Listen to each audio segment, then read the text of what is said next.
महाराष्ट्रात 81,000 कोटींच्या गुंतवणुकीच्या प्रकल्पांना मंत्रिमंडळ उपसमितीची मंजुरी. कोकण, मराठवाडा, विदर्भात 20,000 रोजगार निर्मितीचं लक्ष्य. उरण हत्याकांड खटला फास्ट ट्रॅक कोर्टात चालवला जाणार. उज्ज्वल निकम खटला लढण्याची शक्यता. नवी मुंबई पोलीस आयुक्तांच्या भेटीनंतर मुख्यमंत्र्यांचे संकेत.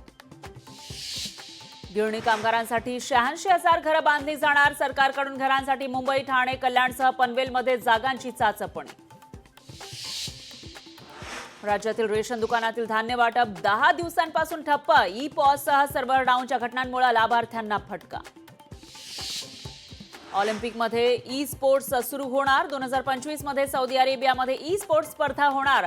IOC कार्यकारी मंडळाच्या प्रस्तावावर निर्णय.